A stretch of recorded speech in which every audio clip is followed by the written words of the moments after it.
नमस्कार, मैं हूं अतुल चौरसिया। आपका खर्चा आपकी चर्चा, हफ्ता दर हफ्ता हम एक बार फिर से लेकर आए हैं न्यूज लॉन्ड्री का हिंदी पॉडकास्ट एनएल चर्चा।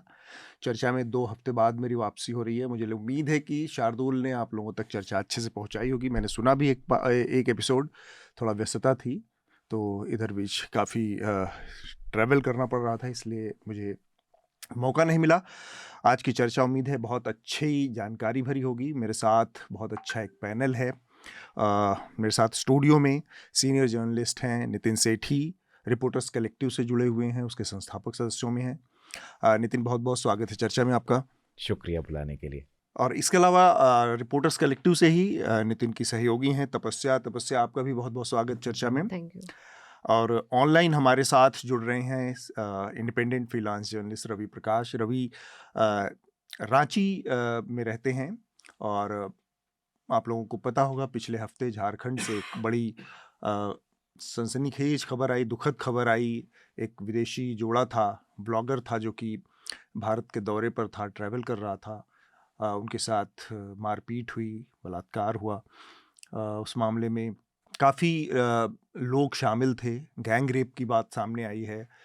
4-5 लोग गिरफ्तार भी हुए हैं। तो रवि से हम इस पूरे मामले की विस्तार से जानकारी लेंगे। खासकर इस मौके पर एक बड़ी विडंबना है, जो कहते हैं कि एक आयरनी की स्थिति है। आज 8 मार्च है, इंटरनेशनल वुमेंस डे है। और हम बात करेंगे, उस समय हमारी बातचीत का केंद्र जो है वो एक महिला के साथ, एक विदेशी महिला के साथ रेप, बलात्कार की एक घटना है। तो एक देश के रूप में, एक समाज के रूप में कई सारे सवाल हैं जिनसे हमारा सामना होगा। और एक छोटा सा मैं डिस्क्लेमर या आप कहें उसको स्पष्टीकरण सामने कि इस पैनल में कायदे से महिलाओं का रिप्रेजेंटेशन ज़्यादा होना चाहिए था, तो तपस्या को ज़्यादा बोलने का मौका मिलेगा, क्योंकि वो एक पूरी 50% जो आधी आबादी है उसको अकेले यहाँ पर रिप्रेजेंट करेंगे इस मुद्दे पर। तो I hope some insightful information from you Tapasya. एक दो जानकारियाँ हैं, घोषणाएं हैं, जल्दी से मैं उसके बारे में आप लोगों को बता दूं। पिछले कुछ दिनों में हमारे ऐप और वेबसाइट पर जो पॉडकास्ट हैं उनको एक्सेस करने में लोगों को बड़ी दिक्कत आ रही थी।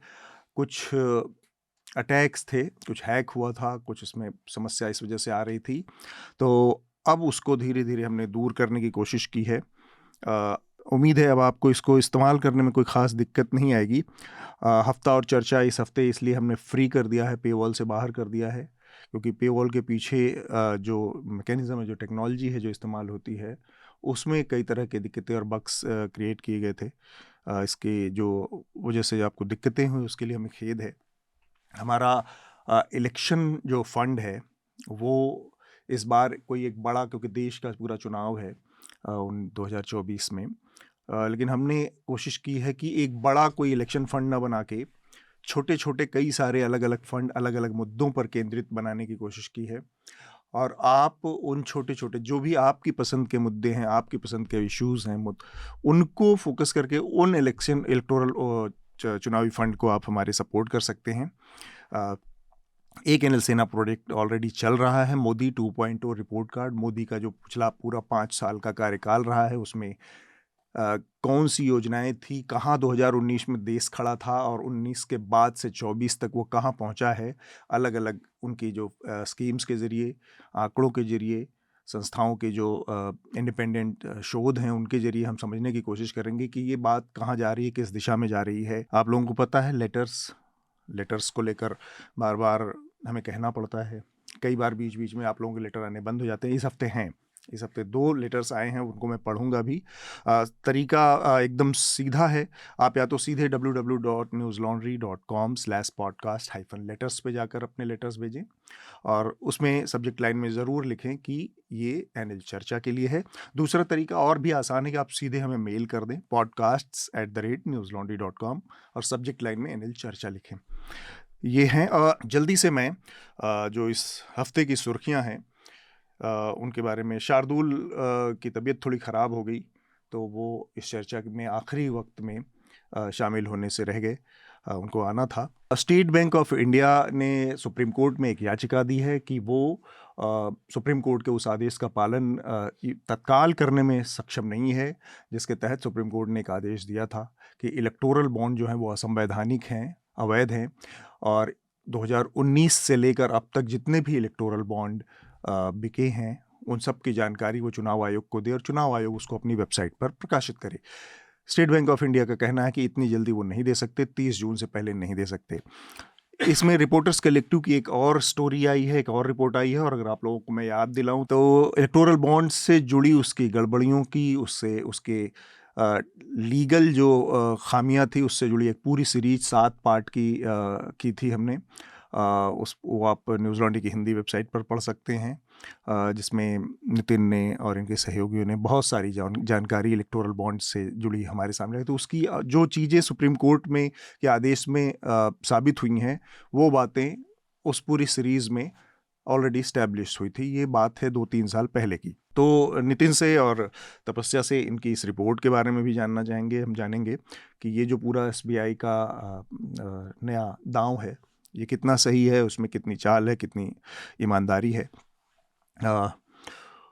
बीजू जनता दल नवीन पटनायक उड़ीसा के मुख्यमंत्री हैं। 15 साल के बाद अब फिर से उन्होंने NDA में आने की घोषणा की है, ऐलान किया है। इससे पहले वो NDA से अलग हो गए थे। दिल्ली यूनिवर्सिटी के प्रोफेसर GN साईं बाबा को नागपुर जेल से आज़ाद कर दिया गया है। उनको माओइस्ट लिंक के संदेह के आधार पर गिरफ्तार किया गया था। 10 साल उन्हें इस दौरान जेल में रहना पड़ा, अब उन्हें रिहा कर दिया गया है। ये एक स्थिति है हमारे देश की जुडिशरी और लीगल सिस्टम की, और साथ में सत्ता के हनक की, कि कैसे आपकी ज़िंदगी के 10, 15, 20, 25 साल बिना किसी अपराध के भी बर्बाद किए जा सकते हैं। बीजेपी ने अपनी 2024 के लोकसभा चुनावों से जुड़ी पहली उम्मीदवारों की सूची जारी की है। इसमें 195 उम्मीदवारों की घोषणा की गई है। मोदी फिर से बनारस से चुनाव लड़ेंगे। कांग्रेस पार्टी ने भी अपनी शुरुआती एक लिस्ट जारी की है। एक और घटना हुई इस बीच में। RJD के जो पूर्व सुप्रीमो, बिहार के पूर्व मुख्यमंत्री लालू यादव ने प्रधानमंत्री नरेंद्र मोदी को टारगेट करते हुए उनके परिवार को निशाना बनाया था कि एक आदमी जिसका कोई परिवार नहीं है वो कैसे किसी के प्रति मान, तमाम चीज़ें थी। इसके बाद उसको मुद्दा बनाते हुए प्रधानमंत्री नरेंद्र मोदी ने कोशिश की है कि इसको पूरे देश का मुद्दा बनाया जाए, और इसमें उनके सहयोगी जो हैं, जो मंत्रिमंडल के सहयोगी हैं, जो सांसद हैं, जो तमाम नेता हैं भारतीय जनता पार्टी के, उन्होंने ट्विटर हैंडल, जो X हैंडल है उनका, उस पर मोदी का परिवार नाम से उसको अपने ट्विटर हैंडल को ऐड कर दिया है। मोदी का परिवार पूरा देश, ऐसा उनका कहना है। कांग्रेस पार्टी ने इस पे वो करते हुए, एक तंज कसते हुए उन तमाम नेताओं की एक लिस्ट जारी की है, और उसके पोस्टर शहर में लगे दिल्ली में, जो किसी न किसी रूप में आपराधिक मामलों में आरोपित हैं। मसलन पीलीभीत से, लखीमपुर खीरी से जो गृह राज्य मंत्री हैं टेनी, उनके बेटे ने किसानों के ऊपर गाड़ी चढ़ा दी थी, वो भी भारतीय जनता पार्टी में और सरकार में हैं। इस तरह के तमाम नेता हैं जिनका नाम इसमें शामिल किया गया है। दिल्ली सरकार ने अपना बजट जारी किया है। इसके तहत आतिशी जो कि उनकी वित्त मंत्री हैं इस समय, उन्होंने दिल्ली असेंबली में बजट पेश करते हुए एक बड़ी घोषणा की है, और 18 साल से ऊपर की महिलाओं को 1000 रुपये प्रतिमाह का एक आर्थिक सहायता देने की एक योजना शुरू की है। इसको लेकर एक बार फिर से अब आरोप प्रत्यारोप, खींचतान शुरू हो गई। देखते हैं यह कैसे अमली जामा इसको पहनाती है आम आदमी पार्टी की सरकार। उत्तराखंड सरकार, जो कि उत्तराखंड की सरकार, आपको याद हो कुछ दिन पहले उसने देश में UCC लागू करने वाली पहली सरकार थी। अब उसने एक ऑर्डिनेंस पास किया है, और उस ऑर्डिनेंस अध्यादेश का मजमून ये है, लबो-लुआब ये है कि अगर कोई दंगा फसाद करता है तो उससे हर्जाना वसूला जाएगा। इसका नाम है Uttarakhand public and private property damage recovery act ordinance 2024। अभी इसको पास होना है, लेकिन ऑर्डिनेंस के रूप में इसको जारी करके इसको लागू करने की कोशिश की गई, और इसमें कुछ बहुत चिंताजनक चीज़ें हैं। मसलन पुलिस तय करेगी कि दंगा किसने किया, और फिर पुलिस तय करेगी कि उसकी भरपाई कैसे होनी है, उसका हर्जाना कितना है, वसूली करने की। इस पूरी प्रक्रिया में मेरे दिमाग में एक चीज़ आई कि इस तरह के जो कानून हैं, एक तरह से जो न्यायिक प्रक्रिया है, कोई अपराध हुआ, कोई घटना हुई, उसके बाद पुलिस की भूमिका आती है जांच एजेंसी के रूप में। वो उसकी पुख्ता सबूतों के आधार पर जांच करती है, और फिर वो चीज़ें कोर्ट के सामने, जज के सामने पेश होती हैं। जज उसके आधार पर एक निर्णय देता है, सज़ा देता है। क्या उसमें किस तरह की भरपाई की जानी है, उसमें किस तरह की सज़ा दी जानी है व्यक्ति को, है कि नहीं है, एक लंबी प्रक्रिया का हिस्सा होता है।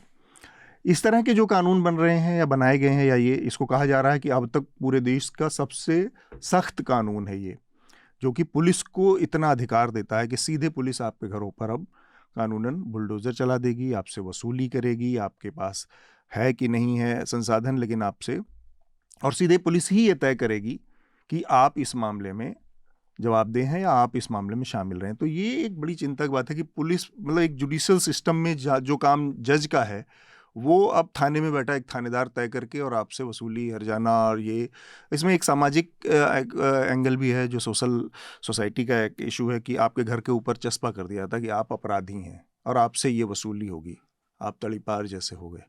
ये इसकी वजह से आप अपने आसपास के लोगों में भी आइसोलेट हो जाते हैं। तो ये सारी चीज़ें, इसको देखते हुए मैं एक छोटा सा कमेंट आप लोगों से चाहूँगा कि इस तरह के कानूनों को कैसे देखते हैं। आई थिंक कानून तो बहुत ड्रैकोनियन है, और ये तो होता आ रहा है इस गवर्नमेंट के अंडर। बहुत सारे डिमोलिशंस हुए हैं जी। तो बेसिकली एक शॉर्ट सर्किट तरीके का है, जहाँ पे जुडिशरी की ज़रूरत नहीं है और सीधे जो पॉलिटिकल क्लास है और जो एग्जीक्यूटिव है वो एक्शन ले सकता है। राइट। तो आई थिंक ऐसे कानून बन रहे हैं, वो बहुत अनफॉर्चुनेट है। एंड दिस एक ट्रायल होता है, वो प्रोसेस पूरा ड्यू प्रोसेस होना चाहिए, और this should not be done. मतलब हमारे देश में ऐसा तो नहीं है कि जुडिशरी पे भी बहुत हमें रिलाई करते हैं और ऐसा विश्वास करते हैं कि जुडिशरी हमेशा बहुत अच्छा करती आई है लोगों के लिए, सिटीजन्स के लिए। तो मुझे तो लगता है कि एकदम जो इम्पेशंस है सरकारों में कि उस रास्ते भी नहीं, 2 दिन भी उस रास्ते नहीं चलना कि चलिए जज साहब के यहाँ से कुछ एक अच्छा ऑर्डर ही निकलवा के करवा ले, किसी का घर तोड़वाना ही है सरकार को, तो उतनी इम्पेशंस बन गई कि वो प्रिटेंस भी नहीं रखेंगे अब।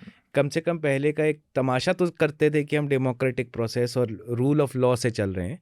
वो इम्पेशंस और एक एरोगेंस की करने की ज़रूरत ही नहीं है, और ना कोई हमें रोकेगा अगर हम ऐसे कानून पास करते हैं जो कॉन्स्टिट्यूशन के खिलाफ हैं। तो हमें रोकने वाले भी लोग नहीं हैं, ना जुडिशरी में ना बाहर। आई थिंक वो एरोगेंस मुझे सबसे ज़्यादा खलती, क्योंकि ऐसा नहीं है कि हमारे देश में गलत कानून पहले नहीं बने। आफ्स्पा था, इससे भी बुरा था, मकान ही नहीं तोड़े जाते, लोगों को मार दिया जाता था। तो कानून रहे हैं, पर एक समय था कि कम से कम उस कानून को बनाने वाले भी शर्मिंदा होते थे, थोड़ा एक्सक्यूज़ देते थे कि क्यों ये खास कानून बना रहे हैं। बोला जाता था कि एक टेरर एरियाज़ में हम सिर्फ ऐसे खास कानून लाते हैं जब खास आपदाएं, खास मुश्किलें। अब वो पर्दा भी उतार दिया गया है। अब है कि आप किसी भी किस्म के आम जिंदगी जी रहे हों, अमूमन कुछ और ख़ास ना हो रहा हो, आपकी रोज़मर्रा की ज़िंदगी में भी वैसे ही कानून होंगे जो एक मिलिटराइज्ड एरिया में होते थे, कि किसी को भी पकड़ लिया, किसी का भी घर तोड़ दिया, 10 साल बाद देखा जाएगा कि वो सही तोड़ा था कि गलत तोड़ा था, मुआवजा होगा नहीं होगा बाद में देखा जाएगा। अब मुआवजा सिटीजन से लिया जाएगा। मतलब मुआवजा सरकारें देती थी गलत काम करने का, अब उल्टा है कि सरकार की जगह सिटीजन मुआवजा देंगे सरकारों को अपनी हरकतों पे चलने के लिए। तो मतलब आई थिंक तपस्या ने बहुत पोलाइटली बोला, क्योंकि बोलती पोलाइटली है कि ये परेशानी वाली चीज़ है, पर उससे बहुत खतरनाक है। एक शेर है किसी गुमनाम शायर का कि गोरे रहें या काले हमें फ़र्क क्या, अपने लिए आज़ादी स्वप्न झूठा, पहले ये रंज था कि गैर लूट रहे हैं, अब इतना सा एक भरोसा है कि अपनों ने हमें लूटा। तो अगर सरकार वसूली पे आ जाए कि आपसे हम वसूली करेंगे, मेरे ख्याल से ये अंग्रेज़ों के बाद तो इस तरह के कोई कानून नहीं रहे होंगे कि अंग्रेज़ों ने वसूली की प्रक्रिया चलाई थी लोगों के अंदर डर पैदा करने के लिए, क्योंकि उनकी सिटीजनरी नहीं थी ये, वो उसको दूसरे नज़र से देखते थे। तो इनके ऊपर सजाएं, तो अपना गाँव के ऊपर पेनाल्टी लगाना, ये सारी चीज़ें अंग्रेज़ों के ज़माने में तो बहुत आम बात थी। ये हमारी चुनी हुई सरकार इस तरह के कानून लगा रही है, इस तरह के कानून बना रही है। रवि, आप इस पर क्या कहेंगे? देखिए, जो अपने देश का कानून है ना, इसमें हट जाने की व्यवस्था या कोठी जब्ती की व्यवस्था, मतलब घर तोड़ने की व्यवस्था, ये सारी व्यवस्थाएं थी। और ठीक ही कहा नितिन ने और या तपस्या जी ने, आपने भी, कि उसका एक प्रोसीजर था, ट्रायल होता था, कोर्ट में लंबी सुनवाई होती थी, फिर कोर्ट डिसाइड करता था। अब क्या है कि जो उत्तराखंड सरकार ने किया है या उत्तर प्रदेश में कुछ जगहों पे ऐसा हुआ आपने बुलडोजर चला दिया, किसी का घर तोड़ दिया, किसी को हर्जाना करेंगे या फाइन करेंगे बिना किसी ट्रायल के, बिना किसी सुनवाई के। तो किसी भी जमहूरियत वाले देश में जहाँ प्रजातंत्र की बात आप करते हो, और हम ये कहते हैं और हैं भी कि हम सबसे पुराने प्रजातांत्रिक देश हैं। अगर वैशाली में लिच्छवियों का शासन नहीं होता तो पता ही नहीं होता गणतंत्र में कुछ होता है। और इस देश में ऐसी बात हो रही है तो मुझे तो लगता है कि ये खराब है, ये ऐसा नहीं होना चाहिए और सरकार को सोचना चाहिए इस पर। ठीक बात है।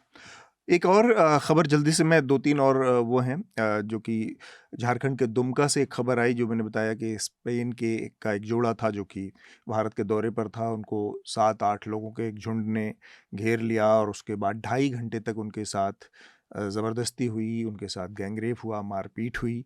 इसमें से 3-4 लोगों को पुलिस ने गिरफ्तार किया है। अभी बाकी लोगों की गिरफ्तारी बाकी है। क्या स्थिति है हम अभी बात करेंगे। पाकिस्तान में एक बार फिर से नई सरकार बनी है। शहबाज शरीफ दूसरी बार प्रधानमंत्री बने हैं। उनको पीपीपी का समर्थन है, पाकिस्तान पीपल्स पार्टी का।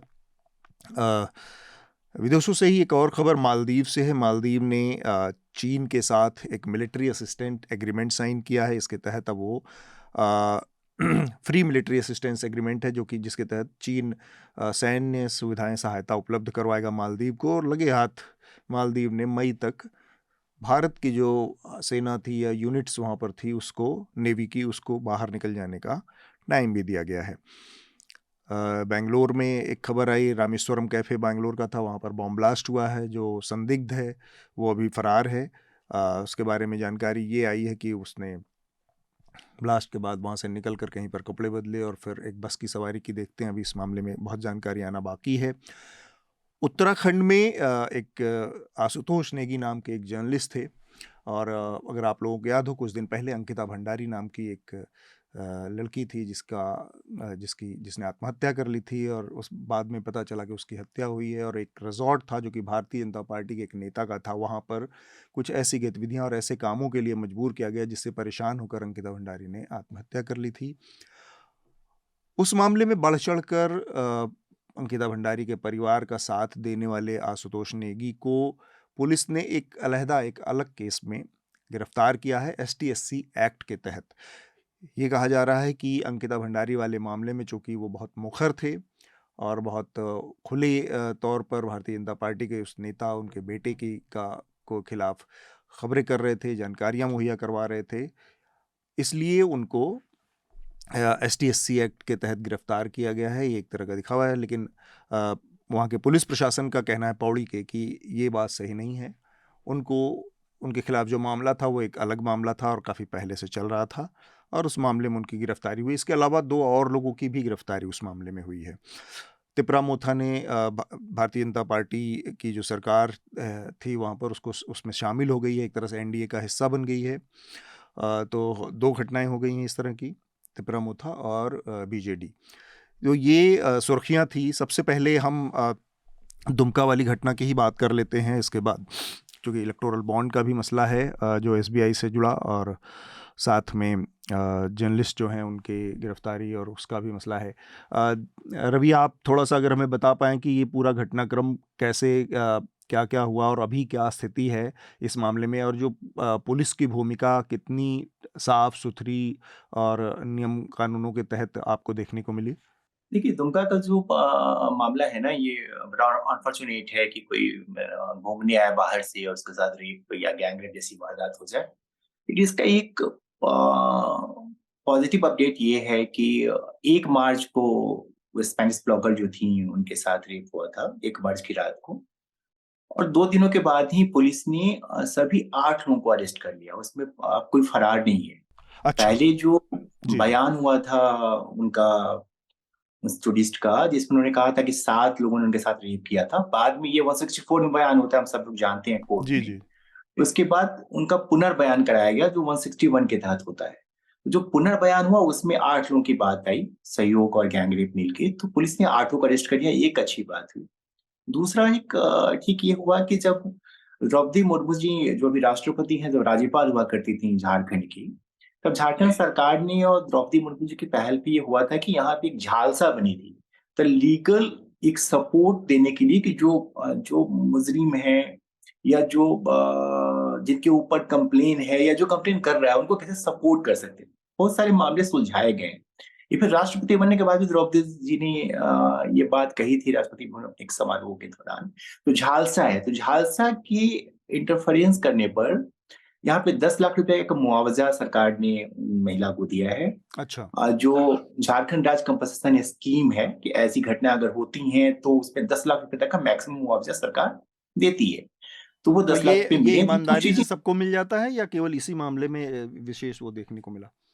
सबको नहीं मिलता। इसमें झालसा जो है, जो लीगल अथॉरिटी है डिस्ट्रिक्ट की, वो पहल करती है। वो स्टेट में भी अथॉरिटी है, वो पहल करती है। फिर एक कमेटी है जो जज करती है कि क्या करना चाहिए। डिस्ट्रिक्ट जज जो होते हैं, सामान्य तौर पे जो डिस्ट्रिक्ट जज होते हैं वो उसके चेयरमैन होते हैं। जहाँ पे डिस्ट्रिक्ट जज अवेलेबल नहीं है वहां कोई और होता है, लेकिन वो लीगल एंटिटी का ही होगा, तो वो तय करता है। तो दुमका में वहां के जो प्रिंसिपल जस्टिस थे वो इसको लीड कर रहे थे, तो उन्होंने पहल की थी, तो ये सरकार ने दे दिया पैसा उनको। और अब जो है वो दोनों वाइफ हस्बैंड यहाँ से निकल गए। उनको नेपाल जाना था। एक साहस की बात, क्योंकि महिला दिवस पर हम लोग ये बात कर रहे हैं, जी। तो ये एक थोड़ा साहस की बात है कि इतना सब कुछ होने के बाद उन्होंने अपना वर्ल्ड टूर का जो प्रोग्राम था उसको रोका नहीं है। वो नेपाल चली गई हैं बिहार के रास्ते, और पुलिस ने झारखंड की जो पुलिस है उसने झारखंड की सीमा पे उनको वो किया, सिक्योरिटी दी। उसके बाद बिहार की पुलिस ने उनको बिहार की सीमा में सिक्योरिटी दी। अब वो नेपाल चली गई है, तो उसके बाद उनकी वो कहानी है। प्रोसेस सरकार ने यहाँ पे ये किया है, जो वहाँ के सुप्रिंटेंडेंट ऑफ पुलिस थे दुमका के, या जो डिस्ट्रिक्ट डिप्टी कमिश्नर हैं, मतलब यहाँ डीसी होते डीएम की बजाय, तो अब ट्रायल कोर्ट में वो मामला चलेगा। सारे लोग अरेस्ट हैं। मैक्सिमम ने अपना अपराध कबूल कर लिया है। सपोर्ट पुलिस को इसलिए मिला क्योंकि क्योंकि वो लोग लेडी जो थी वो हेलमेट जो लगाती है उनमें कैमरा लगा होता था, वो ट्रैवल करती थी लगातार। अच्छा। मतलब आप सोचे ना, 66 देशों में उन लोगों ने यात्रा की अभी तक। 1,70,000 किलोमीटर से ज्यादा की यात्रा। भारत में 14,000 किलोमीटर की यात्रा उन्होंने की बाइक जी। से। 2 अलग-अलग बाइक्स हैं उनकी। तो उनके कैमरे में तस्वीरें आ गई थी। जब वो लड़के गए थे, जो ट्राइबल्स हैं और उनका कोई पुराना बैकग्राउंड नहीं है क्रिमिनल, तो उन लोगों ने उनको देखा था, तो उन्होंने बात-वात की थी, हेलो फ्रेंड्स वगैरह करके, थोड़ी बहुत टूटी-फूटी अंग्रेजी में। उस दौरान तस्वीरें कैप्चर हो गई थी। तो जब बाद में पुलिस इन्वेस्टिगेट कर रही थी, तो तस्वीरें क्योंकि सामने में थी, गाँव पता था गाँव कहाँ पे है। एक लड़के ने जो पहले ही रात, मतलब 1 तारीख की रात जिस दिन घटना हुई है, उस रात ही अरेस्ट हो गए थे 3 लोग। उसमें से एक लड़के ने कन्फेस करके सारे लोगों के नाम-वाम भी बता दिए। तो नाम पता पहले से पुलिस को मालूम था, तस्वीरें मिली गई। तो ये थोड़ा-सा सॉल्व करना आसान रहा पुलिस के लिए, और ये हुआ है। ठीक तो बात। अपडेट ये है। चूँकि ये जानकारियाँ हैं और रवि ने बताया कि 65-66 देशों की यात्रा कर चुके थे ये लोग अब तक, और 2 लाख किलोमीटर के करीब यात्रा कर चुके थे इसमें पिछले 5 सालों के दौरान। एक जो चीज़ समझ में आई मेरे, रवि आप बताएं कि ये जो लोग गिरफ्तार हुए हैं इनमें ज़्यादातर लोग आदिवासी हैं। सब लोग आदिवासी हैं। एक गाँव है कुड़माहाट इलाका है, हंसडीहा थाना है जी, जी। दुमका जिले का। तो रिमोट है, तो गाँव के ही लोग हैं। कुछ लोग इनमें से जो थे, वो बाहर नौकरी करते थे केरल वगैरह में। तो थोड़ी बहुत अंग्रेजी इनको आती है कि वो कुछ कन्वर्स कर सकें आपस में। तो जब ये लोग टेंट वंट के लिए गए थे वहाँ पे, दोनों वाइफ हस्बैंड, कि टेंट कहाँ लगा के रात बिताई जा सकती है, क्योंकि उनको ट्रैवल करना था भागलपुर के लिए, जिस रास्ते वो जाते नेपाल। तो तब इन लोगों ने अप्रोच किया था, हेलो फ्रेंड्स कैसे हैं, मतलब जो बात-वात थोड़ी हुई थी, तो उनको ये पता था कि ये लोग आज रात यहाँ स्टे करेंगे। फिर लोग चले गए, और ये लोग जब आके वहाँ इन लोगों ने अपना कैंप लगाया, वहाँ पे टेंट डाला, तो फिर दोबारा वो लोग आए, घूमने-वूमने लगे, तो थोड़ा डाउट इनको हुआ। लेकिन सोने के बाद जब ये लोग सो गए थे, तो पहले 3 लोग आए, फिर बुलाया और लोगों को, और फिर मारपीट की। क्योंकि जब तक आप मारेंगे नहीं किसी को, तो आप किसी से अपराध नहीं कर सकते। तो एक हैवॉक क्रिएट करना, डर पैदा मारपीट हुई। करने के लिए। हाँ, डर पैदा किया। फिर उनको उनको घसीट के ले गए उस लेडी को थोड़ी दूर पे, उसके हस्बैंड के हाथ को बाँध दिया, और फिर उनका उनके साथ मतलब ये जो रेप की घटना हुई है, वो हुई है। और ये पहली बार हुआ झारखंड में जी, जी। कि किसी फॉरेन नेशनल्स के साथ जो है रेप हो, ऐसा कभी हुआ नहीं। ये इसीलिए मैं पूछ रहा था रवि, और आपसे भी नितिन मैं जानना चाह रहा हूँ, आप भी एक ऐसे इलाके को जानते हैं जहाँ से ताल्लुक़ रखते हैं, अरुणाचल। आमतौर पर पैट्रियार्की जो है वो मेनलैंड इंडिया, जो नॉर्दर्न या इंडिया का हिस्सा है, वहाँ पर पैट्रियार्की इस तरह से है कि जो मेल डोमिनेटेड सोसाइटी उसको देखा है। लेकिन ट्राइबल कम्युनिटी को आमतौर पर इस तरह से देखा जाता है कि वहाँ पर मैट्रियार्की भी होती है, महिलाएं पावरफुल होती हैं, और ये खासकर ट्राइबल इलाकों में रेप जैसी चीज़ें बहुत ही कहें कि अपवाद जैसी होती हैं, बहुत रेयर होती हैं, और महिलाओं के अधिकारों के लिहाज से, पैट्रियार्की के लिहाज से देखें तो ट्राइबल एरियाज़ की स्थिति थोड़ी बेहतर समझ में आती थी। इसीलिए मैंने ये पूछा कि ये जिन लोगों ने अपराध किया है वो उस हिस्से से ताल्लुक़ रखते हैं, उसके बावजूद ये घटना हमारे सामने आई है। हाँ, इसमें मेरे ख्याल से 2-3 आयाम है अतुल, जिस पे हमें सोचना चाहिए। ये मतलब एक पर्टिकुलर एपिसोड जो घिनौना एपिसोड है, इसके आगे जाके जो आप जिस तरह से आप बातचीत को आगे ले जाना चाह रहे हो, सोसाइटी के ऊपर जी। एक तरीके से हमारा क्या रिफ्लेक्शन बनता है उसके बेसिस पे। एक एटलीस्ट मेरा ख्याल है कि आपने मेरे पे इसलिए रेफरेंस दिया क्योंकि मेरे कुछ रिश्ते नॉर्थ ईस्ट में हैं, जी, शायद जी। इसलिए आप कह बिल्कुल। रहे थे। तो एक वहाँ की ट्राइबल सोसाइटी, मेनलैंड इंडिया की आदिवासी सोसाइटी और हमारे बाकी ऐसा, हाँ। समुदाय देश के सबके अपने अपने रेंज। और मेरे ख्याल से मैं ऐसा सोचता हूँ, जितना मेरा एक्सपीरियंस है, कि ऐसा नहीं कि कहीं पे मैट्रियार्की है, बट अलग अलग किस्म की और अलग अलग डिग्रीज की पैट्रियार्कीज हैं। ऐसा कहीं नहीं है जहाँ पे हिंदुस्तान में, कम से कम मेरे एक्सपीरियंस में, जहाँ मर्द पूरी तरह से महिलाओं के तक। हाँ, मतलब वो हक बहुत अलग अलग किस्म से अलग अलग लेवल तक सप्रेस्ड है। और अगर आप हिंदुस्तान के आदिवासी इलाके देखें तो जो उनका एक मूल प्रिंसिपल जिनसे आप आदिवासियों को बाकी से अलग मानते थे, मतलब वो भी एक पूरी कंट्रोवर्सी है कि अलग क्यों कहलाए जाते हैं, हमको ट्राइबल क्यों होते हैं और बाकी हाँ। अलग क्यों होते हैं। लेकिन वो मूलभूत जो एक प्रिंसिपल्स थे वो तो बहुत समय से आदिवासी इलाके या सेंट्रल इंडियन बेल्ट्स में हल्के हल्के उतरते ही रहे हैं। जी। बट वो उतरे ना उतरे, मेरे ख्याल से साउथ एशिया और इंडिया में खास करके पेट्रियार्की और मर्दों का एक अजीब सा, एक क्या बोलूं, एक पर्वर्सिटी, जहां आप महिलाओं को प्रॉपर्टी और सब्जेक्ट की तरह देखते हैं। ये तो एक कॉमन थ्रेड है, मतलब ये एक चीज है जो अनफॉर्चुनेटली हम लोग को पूरे इंडिया में बांधता है। हाँ। अलग अलग डिग्रीज हैं, और कहीं सोसाइटी कम्युनिटीज जहाँ छोटी हैं वहाँ पे शायद थोड़े सेफगार्ड्स बन जाते हैं कभी कभार। पर मेरा एक ऐसा एक्सपीरियंस है कि नॉर्थ ईस्ट हो, चाहे आदिवासी एरिया हो, चाहे रेस्ट ऑफ इंडिया, कोई इतना फ़र्क बहुत ऐसा नहीं है कि वहाँ पे महिलाएं कहीं बहुत आज़ादी से भी रहती हैं। डिफरेंट डिग्रीज, हाँ, जैसे मैं बोलूँगा कि नॉर्थ ईस्ट में जितना मेरा एक्सपीरियंस है, कुछ इलाकों में महिलाएं थोड़ी आज़ादी से घूमती हैं, थोड़ा ज़्यादा आज़ादी, पर वो थोड़ी ही है, बहुत गुंजाइश है उसमें भी। ठीक बात है। तपस्या, आपकी इस पूरे लिहाज से पहली कमेंट्री।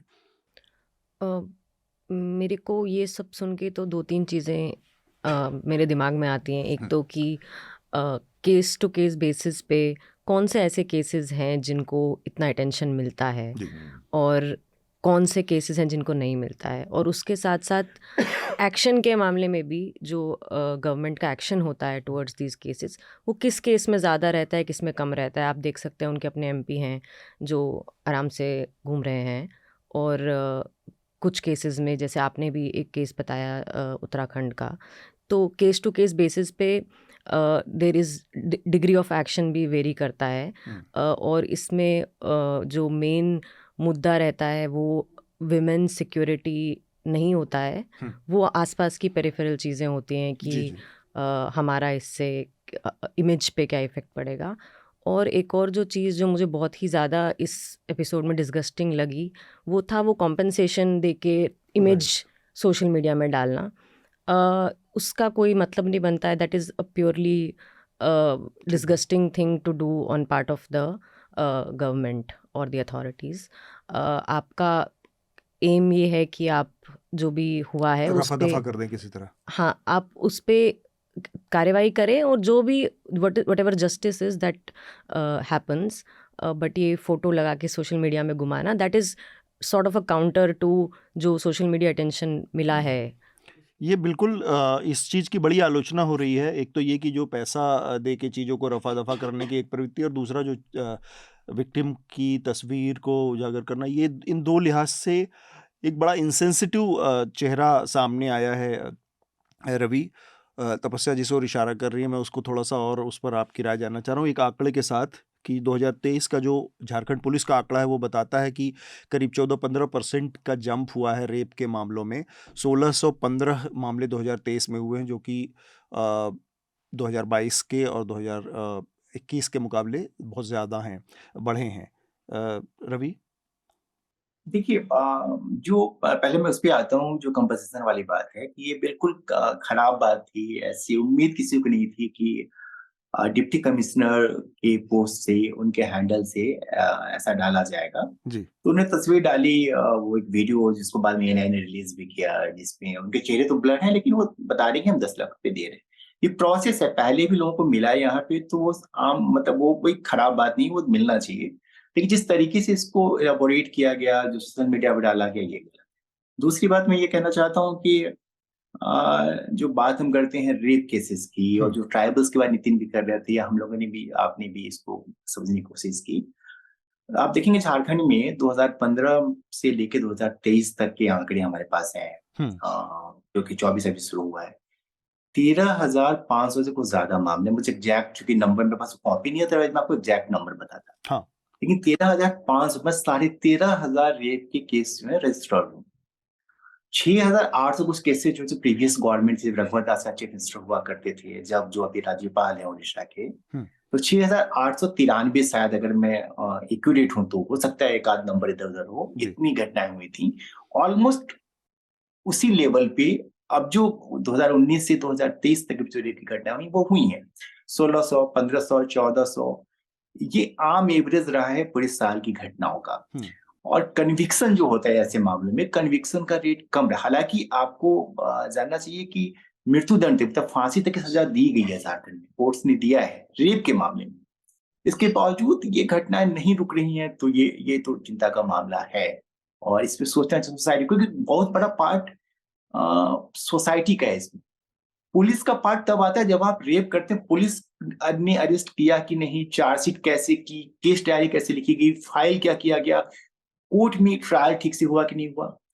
लेकिन अल्टीमेटली वो सोसाइटी ही है ना जो जाके रेप करती है, या जो रेप के केसेस में आके शामिल। जैसे यहाँ पे दुमका जिले की का एक मामला था, अंकिता नाम की लड़की थी जी। जिनको उसने प्रेमी ने, जो स्टॉकर था, उसने पेट्रोल छिड़क के आग लगा दिया।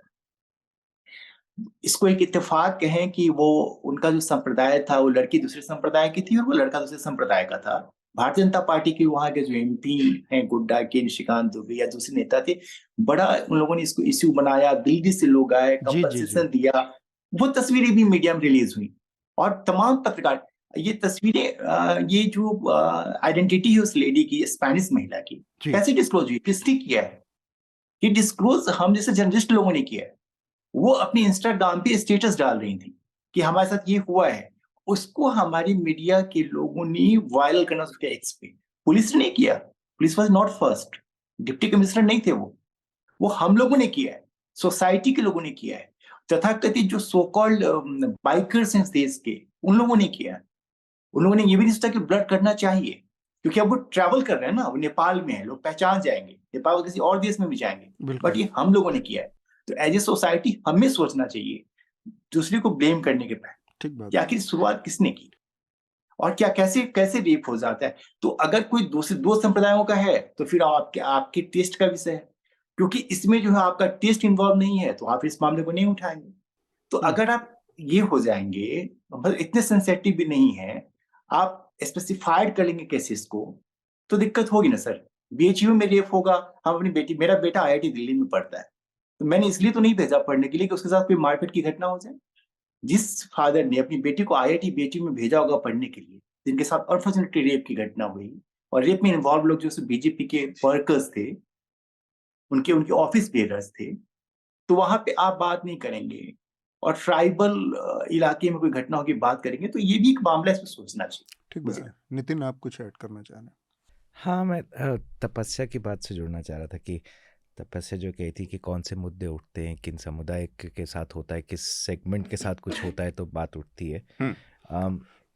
उसी को जोड़ते हुए मैं सोच रहा था, अभी आपसे बात करते हुए दिमाग में आ रहा था कि एक हमारी जो एक सोच हमारे देश में बन जाती है, हम लोगों की तो अपने आप को प्रोग्रेसिव लिबरल बोलते हैं। मैं भी उस कटघरे में आता हूँ एक तरीके से, कि हम लोग विचार कर रहे हैं, बड़ी चिंता कर रहे हैं कि आदिवासी समुदाय में ऐसा कैसे हो गया। मतलब हम लोग उस पॉइंट पे हैं कि हमने आदिवासी समुदाय जिनके पास कुछ नहीं है, आपने उनके कंधों पे सारी मोरालिटी का भार देश का रखा हुआ है। मतलब हम कभी ये बात नहीं करेंगे कि अरे ये इस दूसरे समाज में जो अपर कास्ट समाज है इसमें कोई कर दे तो क्या उन्होंने कैसे कर दिया। मतलब हमारे भी दिमाग में है क्या था वो वहाँ तो होता है। तो एक तो मोरालिटी का सारा कारोबार आपने सबसे पिछड़े तबके के ऊपर रखा हुआ है कि वही देश की इज्जत बचा के रखेंगे, वो कुछ नहीं करेंगे, जबकि उसी समाज के अंदर रहते हैं जहाँ वो सबसे उत्पीड़ित हैं और सबसे कम पावर रखते हैं सोसाइटी में। ठीक बात। दूसरा, मैं एकदम इत्तेफाक रखता हूँ कि बहुत चीज़ें ये सोसाइटल हैं, डेवलपमेंट से हैं और उससे रिलेटेड है, लेकिन एक डेटरेंस और पुलिस डेटरेंस और जुडिशियल डेटरेंस अपना मायने रखता है। कितना जल्दी स्विफ्ट एक्शन हो हर केस में, जैसे तपस्या ने बोला ये केस में हो गया क्योंकि एक तमाशा बनाना था और तमाशा बन रहा था तो उससे बचना था, लेकिन हज़ारों केसेस हैं जो इससे ज़्यादा गंदे होंगे, जिसमें ज़्यादा घिनौनापन हुआ है, ज़्यादा वायलेंस हुई है और ज़्यादा सिस्टमिक है, जहाँ पे शायद आदिवासी महिलाएं इन्वॉल्व हों, मतलब वो पुलिस भी कर चुकी है, आर्मी भी कर चुकी है। उन सब मुद्दों पे हम लोग हिल नहीं पाते हैं, हमारी मिडिल क्लास मानसिकता भी उस पर ज़्यादा झंझोड़ी नहीं जाती। तो हमारी भी एक हिपोक्रेसी है कि क्योंकि if I my use the words with anger and cynicism, कि क्योंकि एक वाइट स्किन महिला है बाहर से जो आई हैं तो पूरे देश में ये इशू बन जाता है। यही I would say with our racism I would very acknowledge, what if it was a African woman, क्या हम लोग ऐसे ही रिएक्ट करते? तो हम लोग सबको इसका जवाब पता है।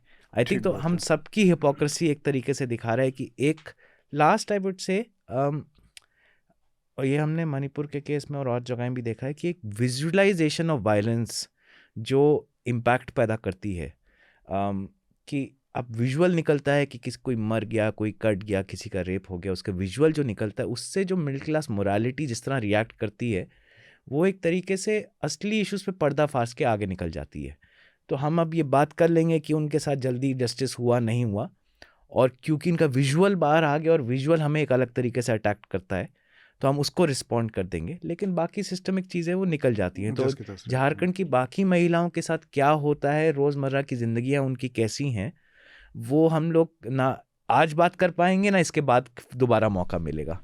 ये विजुअलाइजेशन बहुत मुझे थोड़ा खटकता है कि हमें और अजीब से रास्ते पे ले जा रहा है। ये बड़ी महत्वपूर्ण बात है। जब हम इस तरह से चीज़ों को कैटेगराइज करके देखते हैं तो कुछ चीज़ों को जाने अनजाने में ही वैलिडिटी देते जाते हैं। मसलन कि अगर ये जैसा मेनलैंड में कहीं हुआ तो वो तो होता ही है, या वो बहुत नॉर्मल चीज़ हो गई। ये सारी चीज़ें अनकहे रूप से इस्टेब्लिश होती जाती हैं बिना उस पर। तो ये बिल्कुल ये आई एग्री विद यू कि हमारे अपनी भी हिपोक्रेसी कहीं ना कहीं इसमें पूरी अपना एक रोल अदा करती है। और दूसरा, उसी इलाके में, उसी ट्राइबल इलाके में एक बड़ा हिस्सा है जो कि पैरामिलिट्री और मिलिट्री के फोर्सेस के अंडर में है, और वहाँ पर से अक्सर कहानियाँ आती रहती हैं और उनको हम राष्ट्र की सुरक्षा, राष्ट्रवाद, आर्मी की पैरामिलिट्री फोर्सेस की सैंक्टिटी, देश की एकता, अखंडता, इस तरह के तमाम जुमलों की आड़ में, पर्दे में जस्टिफाई करने की कोशिश की या उसको नज़रअंदाज करने की कोशिश करते हैं। ये भी एक बहुत बड़ा सच है। समय समय पर अदालतों के फैसलों ने भी इस चीज़ को स्थापित किया कि कैसे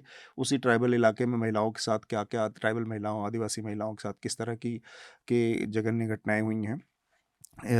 तो ये भी एक उसका पहलू है जिसकी तरफ बहुत अच्छे से मेरे ख्याल से नितिन आपने हम लोग का ध्यान खींचा है। तपस्या, आखिरी कमेंट्री इस पूरे इशू पर और इन जनरल जो एक रेप कल्चर वाली स्थिति रहती है हमारे सामने की, एक घटना से दूसरी घटना में हम आगे बढ़ते रहते हैं लेकिन स्थिति जस की तस बनी रहती है।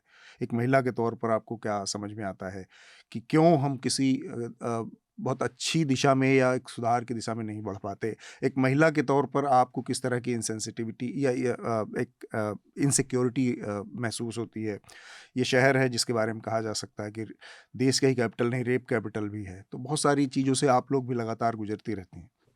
आई थिंक मानसिकता जो सोशल मेंटालिटी है, रेप कल्चर है इंडिया में, वो तो बहुत स्ट्रॉन्ग है और बहुत it has percolated into the society. And I think वो तो बिल्कुल ही एक सोशल चेंज होगा जिसमें ऐसी चीज़ों को रोका जाए, जो बचपन से कैसे पेरेंट्स भी अपने बच्चों के साथ उनको क्या सेंसिटाइज करते हैं। तो एक जो मैं जो सोच सकती हूँ वो शायद ये होगा कि आप बिल्कुल ही स्कूल और चाइल्डहुड लेवल से आप जेंडर सेंसिटिविटी ट्रेनिंग्स दें। और वो तो एक सोशल वाला जो चीज़ है, नॉट जस्ट इन चिल्ड्रन और इन मेन को बहुत ज़्यादा ज़रूरत है, बिकॉज सोशल जो बाहर होता है of being a good person, वो यूजुअली फीमेल्स पे ही होता है, बाहर ना जाएं, ये ना कीजिए, टू प्रोटेक्ट योरसेल्फ भी बहुत ज़्यादा होता है उसको। हाँ, और वो मेन पे को सिखाया नहीं जाता है कि आपको बाहर जाके ये बदतमीजी नहीं करनी है। एक तो वो करना ज़रूरी है, जेंडर सेंसिटिविटी पेरेंट्स में भी, बच्चों में भी, टीचर्स में, एवरीबडी। बट एक और जो इम्पोर्टेंट चीज़ ये है कि जब कोई ऐसा कुछ करता है कि उस इंसान में वो इम्प्यूनिटी कहाँ से आती है, वो इन्हीं चीज़ों से आती है। जैसे कि अगर आप रेप अक्यूज्ड को आप हार पहनाए जा रहे हैं, उनको बढ़ावा दिया जा रहा है, तो दैट ऑल्सो क्रिएट्स इम्प्यूनिटी। सो जिसका सोशल यूथ में भी असर पड़ता है। तो आई मीन इसमें हर किसी का काम है, ऐसा नहीं है कि गवर्नमेंट कर सकती है या एक सोसाइटी कर सकती है। ये बहुत महत्वपूर्ण चीज़ की तरफ आपने इशारा किया तपस्या, इसी से जोड़ के कि जो हमारे समय की राजनीति होती है वो हमारे पूरे समाज के ऊपर एक बहुत, उसके माइंड स्पेस पर उसका बहुत हद तक कब्जा रहता है।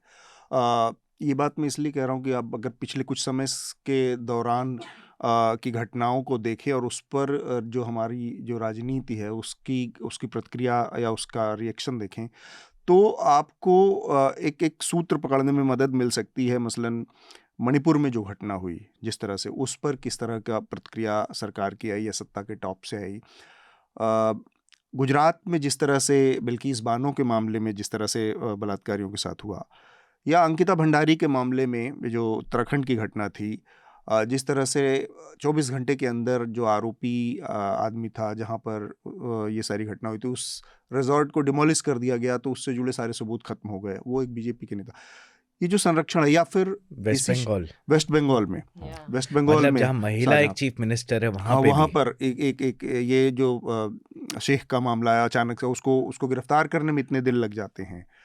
या यहाँ पर देश की आइकन जो है वो महिला खिलाड़ी, वो अपने साथ कहती हैं कि हमारे साथ इतना गलत हो रहा है, इतना, और एक बार नहीं लगातार वो 2-2 3-3 महीने तक सड़कों पर बैठी रहती है। उनको लेकर किस तरह की, तो जो सरकार संदेश देती है, राजनीति जो संदेश देती है, उससे भी बहुत सारे लोगों को, बंगाल का बहुत बढ़िया जिक्र किया आपने कि किस तरह से वहाँ पर एक तरह का एक कल्चर है इस तरह से कि छोटे छोटे लेवल पर लोग इस तरह से लोगों को दबाने का और या उनको हैरेस करने का पूरा एक तंत्र विकसित हो गया, एक सिस्टम बना हुआ है। ये उस राजनीति के लिहाज से भी एक बहुत महत्वपूर्ण है कि चीज़ें कभी नहीं बदलती। रवि, आपकी आखिरी टिप्पणी, मुझे मालूम है इसके बाद आपको हमें विदाई करनी है, छोड़ना है, तो आखिरी टिप्पणी दें और इसके बाद आपका रिकमेंडेशन भी ले लेंगे, फिर आपको हम आज़ाद करेंगे। देखिए, मेरा मानना है, मैं कंप्लीटली एग्री करता हूँ जो नितिन कह रहे हैं, जो तपस्या कह रही है, कि अकेले का मामला नहीं, ये सिर्फ सोसाइटी या सिर्फ लॉ एनफोर्समेंट एजेंसीज हैं, वो सिर्फ उनका मामला नहीं। ये ठीक है, ये जेंडर जो डिस्क्रिमिनेशन का मामला, ये बचपन से अगर आप पढ़ाएंगे ना, समझाएंगे, तब जाकर होगा। जो बंगाल है जिसकी चर्चा आप कर रहे थे, जो महाराष्ट्र है, बंगाल, महाराष्ट्र या इवन उड़ीसा जैसे राज्यों में आप एक काम बिना किसी बीच के टाउट के दलाल के नहीं करा सकते। आपको बालू खरीदना है, आपको किसी के पास जाना पड़ेगा। महाराष्ट्र में करना, कॉर्पोरेटर के पास जाना पड़ेगा। बंगाल में करना है, पहले सीपीएम के लोग थे, अब टीएमसी के लोग वहां पे हैं। तो ऐसे मामले में क्या होता है कि दुर्भाग्यजनक है, लेकिन ये फैक्ट है कि रेप जैसे मामलों में भी वो जो बीच के लोग हैं ना, जो महाराष्ट्र में कॉर्पोरेटर हैं या जो बंगाल में पार्टी के वर्कर हैं, ये वहां मेडिएट करते हैं। शाहजहां शेख के मामले में क्या हुआ है, शाहजहां शेख के अरेस्टिंग में इतना वक्त इसलिए लगा क्योंकि पुलिस कन्विंस नहीं हो पा रही थी कि उसको अरेस्ट करना है। और सबसे बड़ी बात दुर्भाग्यजनक जो ये हुई कि जब सीबीआई को मामला चला गया और सीबीआई गई हैंडओवर लेने, उसको पुलिस ने नहीं दिया, कहा कि नहीं अभी तो कोर्ट का आदेश नहीं, हम सुप्रीम कोर्ट में गए, और फिर बाद में किया गया। मतलब मैसेज क्या गया? मेरा ये नहीं मानना कि वो रेपिस्ट है या नहीं, मैं नहीं जानता, क्योंकि ये कोर्ट में जाएगा, लेकिन ये एक टेंडेंसी गई कि आप उसको प्रोटेक्ट कर रहे हैं ऊपर से। ब्रजभूषण सिंह जी की बात आपने की है, क्या हो ब्रजभूषण सिंह के मामले में कि वो जो हमारी प्राइड है, जिन पे हम जो है जय भारत कह रहे थे, वो जंतर मंतर पे बैठी हुई थी और आप उनके बारे में गलत टिप्पणियां कर रहे थे। तो आप जो है इतनी हिपोक्रेट नहीं हो सकती, इतनी हिपोक्रेसी होगी तो सर भारत में आप हम लोग बात करेंगे सिर्फ, उस रिजल्ट नहीं आएगा। देखिए रेप तो दुनियावी मामला है, दूसरे देशों में भी रेप होता है। उससे स्पेनिश ब्लॉगर ने खुद ही लिखा कि स्पेन में उनके साथ चोरी की घटना हुई, वहां भी रेप होती है और बहुत सारे मामलों में न्याय नहीं मिल पाता है। मामला तब उठता है जब आप हिपोक्रेट होते हैं, जब आप हिपोक्रेसी करते हैं, जब आप बायस हो जाते हैं। और दुर्भाग्य से हमारे देश में बायसनेस का मामला। ठीक है। तो जाने से पहले मैं चाहूँगा रवि आप अपना एक रिकमेंडेशन हमारे श्रोताओं को, दर्शकों को देकर जाएं।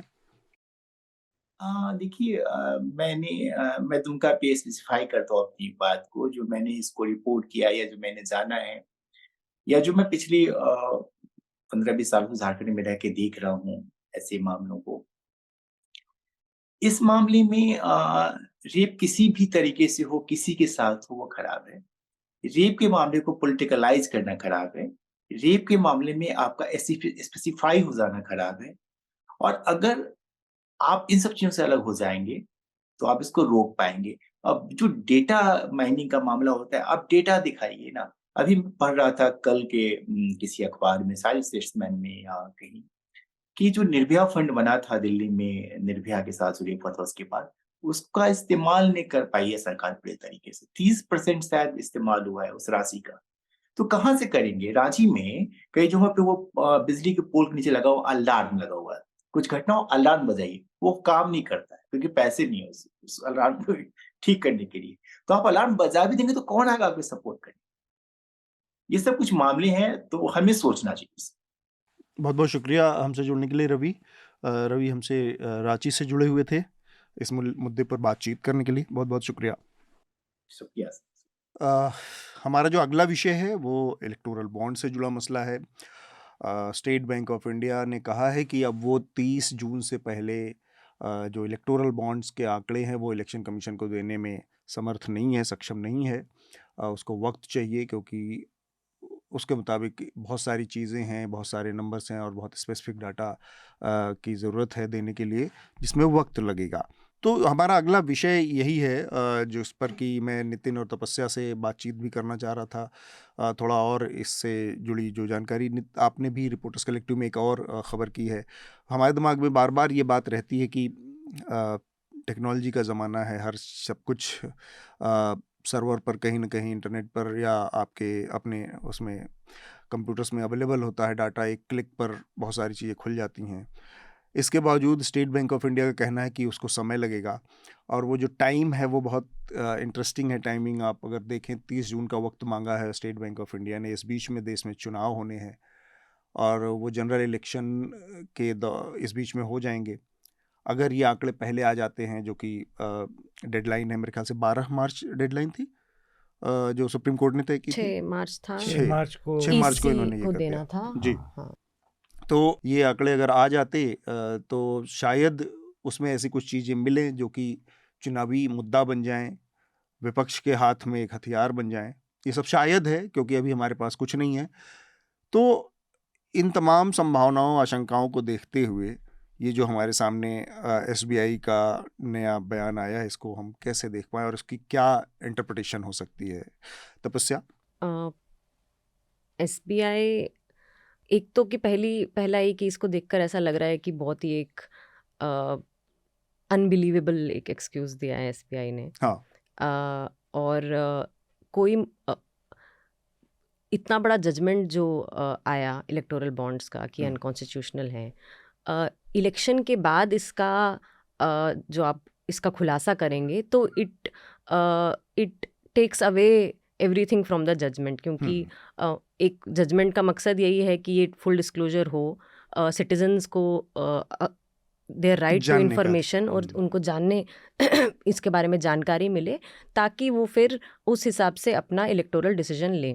बिल्कुल। तो ये SBI का एक तो एक एक्सक्यूज़ लग रहा है। इंडिया का लार्जेस्ट पब्लिक सेक्टर बैंक बोल रहा है, जो रोज़ करोड़ों ट्रांजैक्शंस करता है, जिसके पास बहुत ही well developed sophisticated software systems हैं, वो बोल रहा है कि हमें 4 महीने लग जाएगा 22,000 बॉन्ड्स के करीब बॉन्ड्स की बात है ये। जी और मैं सोच रही थी कि इससे ज़्यादा डेटा तो रिपोर्टर्स कलेक्टिव एक स्टोरी के लिए देख लेता है, दो लोग देख लेते हैं एक वो भी बहुत कम टाइम में। हाँ तो this I think supreme court को इस पे एक अच्छा फैसला लेना चाहिए। It is about the dignity of India's judiciary as well right now. Nitin, ये जो स्थिति है आंकड़ों की, मैं कुछ लोगों के बयान, एक तो ये कि उसमें स्टेट बैंक ऑफ इंडिया की जो वर्कर्स यूनियन है उन्होंने विरोध किया है, जताया है कि ये गलत हो रहा है और ऐसा नहीं करना चाहिए ऑफिसर्स बैंक यूनियन ने, को। हाँ। ऑफिसर्स यूनियन ने, आईटी एक्सपर्ट्स जो हैं उनका कहना है कि ये कोई एक्सक्यूज़ नहीं है और ये जो डाटा होता है ये फिंगर टिप्स पे होता है, एक क्लिक के ऊपर वो सामने आ जाता है, क्योंकि ये कोई ऐसी चीज़ ही नहीं है जिसमें कि बहुत ज़्यादा आपको कैलकुलेट करना है, ये तो बिके ही ऑनलाइन है, इस तरह से खुलते हैं इसे। इसके बावजूद इस तरह की बात हो रही है, तो आप का पहला इस पर क्या प्रतिक्रिया, क्या दिमाग में आता है नितिन? 3 बात। एक तो तपस्या ने एकदम सही मेटाफर पकड़ा। मतलब मैं जानता हूँ तपस्या 1 महीने में 150 कंपनियों के रिकॉर्ड खोल के उनको कनेक्ट कर पाती है अकेले, जबकि ये चार्टर्ड अकाउंटेंट ट्रेन नहीं थी। तो ये कर सकती हैं। शुरू में मान के चलते हैं स्टेट बैंक झूठ नहीं बोलता है, हाँ, ऐसा मान के चलते हैं। सुप्रीम कोर्ट को तो एकदम नहीं बोलता। हाँ। अगर ऐसा माने तो सुप्रीम कोर्ट ने बोला कि हमने 2 डब्बों में अलग अलग जगहों में 2 टाइप की इन्फॉर्मेशन रखी हुई जो सही में डब्बों में है, ऐसा नहीं है कि कंप्यूटर में। उनका कहना है कि डब्बों में रखते हैं हम। तो एक डब्बे में रखते हैं कि किसने बॉन्ड खरीदे, और दूसरे डब्बे में होता है कि किस पॉलिटिकल पार्टी ने बॉन्ड एनकैश किया और अपनी जेब में नकद निकाला। स्टेट बैंक इंडिया के पास करीबन 40,000 मुलाजिम हैं, और सब हम दोनों में से कम ज़्यादा अकाउंट्स जानते हैं, क्योंकि उनका काम ही अकाउंट्स मैनेज करना है। तो 40,000 में से 100 लगा दें और बोलें कि सारे डब्बे खोल देते हैं भाई। आजकल एयरपोर्ट चलते हैं, एयरपोर्ट से तो अब तो ज़्यादा एयरपोर्ट हो गए हैं, तो सारे डब्बे पूरे देश से जमा कर लेते हैं। मान लीजिए अभी मैं इसी पे चल रहा हूँ कि स्टेट बैंक झूठ नहीं बोलता है, हाँ, डब्बे में है सब। तो डब्बे खोलने के लिए भी आपके पास 40,000 मुलाजिम है। डब्बे खोलने के बाद इलेक्टोरल बॉन्ड, मान लीजिए जैसा वो बोल रहे हैं कि सब एक कागज़ पे हैं, बेचारा कोई रिकॉर्ड ही नहीं बनाया हमने तो कभी। ये वो बैंक है ये जो बहुत नियम से सेकंड सैटरडे और लास्ट सैटरडे की छुट्टियां ले लेता है, सब कुछ बहुत नियम कानून से होता है। दोपहर में 2 बजे इसके सारे एम्प्लॉई 1 बजे लंच पे चले जाते हैं, फिर 1 घंटे बाद आते हैं। नहीं, उनसे उम्मीद है। तो ये भी सोचो, ये वो बैंक है जहाँ पे करीबन 1,500 करोड़ रुपए की रिकंसिलेशन हर शाम को 4 बजे होती है। मुलाजिम ब्रांच छोड़ के जा नहीं सकता जब तक इलेक्ट्रॉनिक लेजर में 1-1 रुपए का हिसाब ना हो जी। ये वो बैंक है। लेकिन मान लेते हैं, मानना चाहिए स्टेट बैंक झूठ नहीं बोलता। हाँ, तो झूठ नहीं बोलता तो डब्बे हैं। हमारा जो स्टार्टिंग पॉइंट है ये मान के चल रहे हैं हम कि ये सब कुछ डब्बे में है। हाँ, सब डब्बे में है, झूठ नहीं बोला जा रहा है। स्टेट बैंक डब्बे से चलता है। तो नहीं, लेकिन इनके पास 40,000 मुलाजिम हैं जो डब्बे खोल सकते हैं। सारे हमसे ज़्यादा मैथ्स अकाउंट्स पढ़े हुए हैं, क्योंकि भाई अब बैंक में है। तो अगर एक बॉन्ड खोला, मान लीजिए एक पर्ची है, बॉन्ड को एक पर्ची मान लीजिए, जैसे चेक होता है, चेक पे एक नंबर होता है। अगर 22,000, जैसे तपस्या मतलब 22,000 ऐसी पर्चियां हैं जिसपे लिखा हुआ है ये नंबर का बॉन्ड इन्होंने खरीदा था, क्योंकि जिसने खरीदा वो स्टेट बैंक खुद ही बोलता है कि भाई जब तक चेक नहीं हुआ कि ये कौन आदमी है, उसका KYC बोलते हैं अंग्रेजी में, नो योर कस्टमर, जब तक वो वेरीफाई नहीं हुआ हम तो किसी को लेने नहीं देते थे। और जब तक पॉलिटिकल पार्टी से 28 पॉलिटिकल पार्टी लेती थी, तो इतनी ज़्यादा भी नहीं है जो ले पाती थी। तो इन लोगों को चेक एक सीरियल नंबर से कनेक्ट करके दूसरे से देखना है। तो मुझे लगता है 40,000 में से 100 भी लगा दे तो, या अगर ज़रूरत हो तो हम रिपोर्टर्स कलेक्टिव से तपस्या को भेज सकते हैं। 2-4 दिन में और जल्दी हो जाएगा शायद। 2-4 दिन और तो जल्दी, 10 दिन में मान लीजिए अगर डब्बे में। लेकिन अगर डब्बे से बैंक चल रहा होता, अगर ये 2 टीन के डब्बों में सामान रख के कि इनकमिंग आउटगोइंग कॉल टाइप 2 डब्बे होते स्टेट बैंक के, तो ये तब की स्थिति है। वो इस सिनेरियो में 80 में भी ऐसा नहीं था। हाँ, आज की स्थिति देखते हैं। तो तपस्या हम लोग जब स्टोरी कर रहे थे तो एक विसल ब्लोअर से हम बात कर रहे थे बैंक के अंदर, जिन्होंने बैंक के सॉफ्टवेयर बनाए हैं और चलाते हैं। खास करके जो state bank of India software use करता है बैंक्स करके इंडिया के अंदर, इन्फोसिस हैंडल करता है। इन्फोसिस का सॉफ्टवेयर है, कॉन्ट्रैक्ट पे है, और दूसरा उनका सॉफ्टवेयर है फिनिकल, जो इंटरनेशनल ब्रांचेस के लिए यूज किया जाता है। दोनों वर्ल्ड के one of the best software माने जाते हैं बैंकिंग इसमें। मतलब अभी तक ये दोनों सिस्टम्स कभी हैक नहीं हुए हैं। तो इट्स इनक्रेडिबल।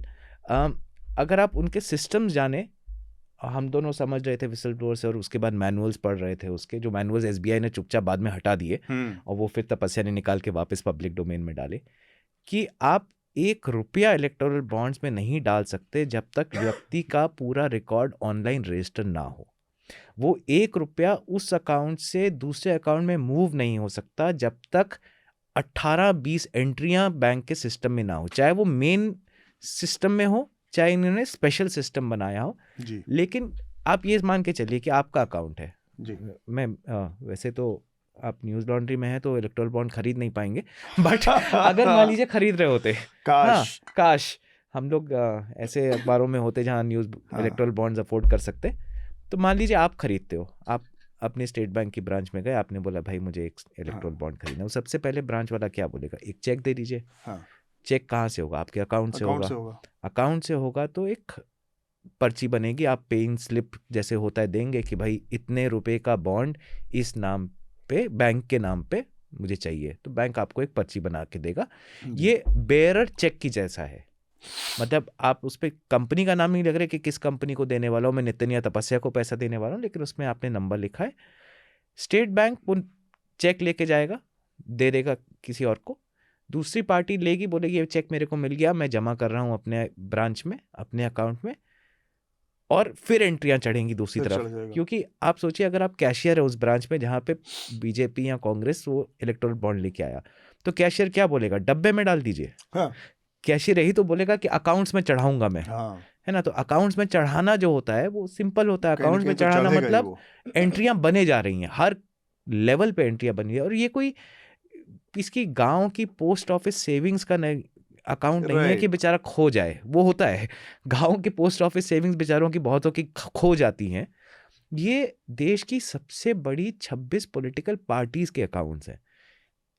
आप सोच सकते हैं कि बैंक की हिमाकत होगी कि इसका हिसाब डब्बे में रखा जाए, और इसमें से 70% पैसा बीजेपी को गया है। तो आप सोच सकते हैं कि स्टेट बैंक ऑफ इंडिया जो हर रोज इलेक्टोरल बॉन्ड्स के लिए फाइनेंस मिनिस्ट्री से बातें करता रहता था, जिसका रिकॉर्ड तपस्या और हमने निकाले कि वो किस तरह रिपोर्टिंग करते थे स्टेट बैंक फाइनेंस मिनिस्ट्री को हर रोज, और अमूमन वो बोल रहा है कि जिस एक स्कीम है जिसके 70% पैसे सिर्फ बीजेपी को जाते हैं, और इसका हिसाब हम एक डब्बे में रखेंगे जो डब्बा खुलते ही नहीं है।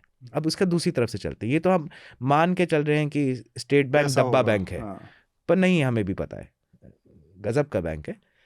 तो हमने ये पाया कि हम पुराने रिकॉर्ड्स पे गए, और तपस्या इसके बारे में थोड़ा और बताएगी कि ये सब खुलासा होने से पहले जब हम और आप न्यूज़ लॉन्ड्री रिपोर्टर्स कलेक्टिव मिलके ये सब रिपोर्ट्स कर रहे थे, सुप्रीम कोर्ट सो रहा था उन सालों में, बावजूद के केस पड़े हुए थे उनके सामने। तो तब स्टेट बैंक क्या करता था इन रिकॉर्ड्स के साथ? क्या स्टेट बैंक में सही में जैसे उन्होंने बोला कि अलग अलग डब्बों में अलग अलग शहर के देश के कोनों में खबर पड़ी रहती थी, उनको पता ही नहीं चलता था? तो हमने पाया कि जब भी इलेक्टोरल बॉन्ड बिकते थे और इनकैश होते थे, घंटों से दिनों के अंदर स्टेट बैंक का कॉर्पोरेट ऑफिस मुंबई में है, उसमें एक खास यूनिट है, ट्रांजैक्शन बैंकिंग, हाँ, ट्रांजैक्शन बैंकिंग यूनिट, एक खास सेट ऑफ ऑफिसर्स हैं जो स्पेशल केसेस ही हैंडल करते, छोटे मोटे अकाउंट्स नहीं हैंडल करते। वो लोग सारे देश से रिकॉर्ड्स फटाफट मंगवा लेते, डाउन टू द पॉइंट की तपस्या कि कितना हर किस ब्रांच से कितने इलेक्टोरल बॉन्ड बिके हैं, कितने एनकैश हुए हैं, उनका डिनोमिनेशन क्या है, टोटल वैल्यू क्या है, वो सारा फिजिकल है या डिजिटल है, ये टीबी के पास सारा रहता ये है। हाँ, और ये विदिन 48 आवर्स ये गवर्नमेंट को वो इन्फॉर्मेशन फाइनेंस मिनिस्ट्री को भेज देते थे। फाइनेंस मिनिस्ट्री मांगती थी भैया बताइए के पास, मतलब ये सारे रिकॉर्ड पहुंच भी रहे हैं 24 घंटे के अंदर, कि वो पूछती थी भाई कितने बिके, कहाँ बिके, और फिर बीच बीच में बोलती थी यार सिलचर साइड कम बिक रहे हैं, वहाँ कुछ करवाओ, उस एरिया में डिमांड आ रही है, वहाँ खुलवा दीजिए एक ब्रांच जहाँ पे खरीदे जाएं, बेचे जाएं। और स्टेट बैंक वो सब करती थी, बताती थी कि सर इस ब्रांच में बिक नहीं रहा है, इस ब्रांच में इतने बिक गए, इसमें करोड़ों के बिक रहे हैं, इसमें 1000 वाले बिक रहे हैं, कितने छपवा दें, वो सब फाइनेंस मिनिस्ट्री से पूछती थी। और कतार लगातार चलता रहा, मतलब हमने 2018 से लेके 20 तक के रिकॉर्ड तो हमारे पास हैं कि जब भी बिके हैं स्टेट बैंक ने टोटल स्पीड के साथ जवाबदारी दी है सरकार को, कोर्ट को, हाँ, कोर्ट को बड़ा उनको मुश्किल लग रहा है ये सब करने के लिए। एक जो हमने पाया जो कि कमाल का ही हिस्सा था, मतलब ये भी आप इसको भी सोच के आपकी आंखें खुलेंगी, बट जो दूसरा वाला पार्ट जहाँ वो एक्सपायरी वाले बॉन्ड्स, वो बताओ ना। हाँ, सो 2018 में ही इन्होंने एक इलीगल विंडो खोला था कर्नाटका इलेक्शन से पहले, मई में, इलेक्टोरल बॉन्ड्स का 10 दिन का, जिसमें बिक सकते हैं इलेक्टोरल बॉन्ड्स। अब उसमें ऐसा हुआ कि एनकैशमेंट का 15 दिन का जो पीरियड होता है, उसके बाद मतलब एक्सपायर्ड बॉन्ड्स लेके कुछ parties, political parties new Delhi branch में गई एसबीआई के कि हमको ये एनकैश करना है। तो ये 20 करोड़ के करीब के बॉन्ड्स थे और इस पे फटाफट अगेन टीबीयू ने वित्त मंत्रालय को लिखा परमिशन पूछने के लिए कि इनका एक्सपायर्ड है, 15 दिन हो चुके हैं, आप बताइए हम क्या करें। और फटाफट ही जल्दी से उन्होंने रिस्पॉन्ड किया कि इनको, तो उन्होंने डेफिनेशन चेंज कर दिया, 15 दिन को 15 वर्किंग डे बना दिया, बोल दिया। तो 1-2 दिन का एक्स्ट्रा टाइम मिल गया और वो इलीगल एक्सपायर्ड बॉन्ड्स उनको एनकैश हो गए। एंड कौन सी पार्टी को के थे वो बॉन्ड्स, ये कभी डिस्क्लोज नहीं किया, लेकिन ऐसा हुआ है। और ये पूरा जो प्रोसीजर था ये विदिन 24 आवर्स हुआ कि न्यू दिल्ली ब्रांच ने मुंबई को बताया, मुंबई ने ट्रांजैक्शन बैंकिंग यूनिट को बताया, उन्होंने फाइनेंस मिनिस्ट्री को लिखा, फाइनेंस मिनिस्ट्री ने वापस लिखा, तो ये पूरा का पूरा जो है ये 24 आवर्स में हुआ। तो इनका स्पीड जो है वो भी बदलता रहता है।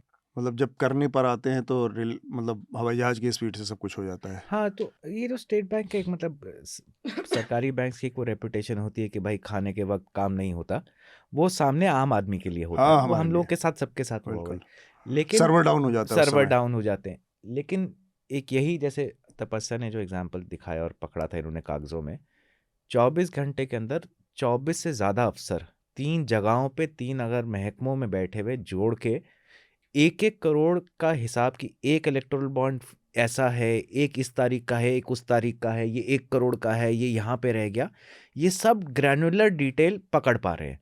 और ये एक ब्रांच की बात है, और फ़ोन कर रहे हैं, पूछ रहे हैं साहब लोगों से कि क्या करें। कहने को ये स्टेट बैंक इंडिपेंडेंट है ना, क्योंकि ये अलग कंपनी है, पब्लिक सेक्टर है, आपके भी मेरे शेयर हो सकते हैं इसमें, तो इसलिए स्टेट बैंक गई है सुप्रीम कोर्ट, बोलते कि मैं इंडिपेंडेंट हूँ, मैं अपनी तरफ से बोल रहा हूँ, मेरे बस का नहीं है। तो तपस्या और हमारी रिपोर्ट 2 चीज़ दिखाती है, एक ये इंडिपेंडेंट नहीं है, ये सरकारी हैं और सरकार से ऑर्डर्स लेके काम करते आए हैं, इलेक्टोरल बॉन्ड्स पे खास करके।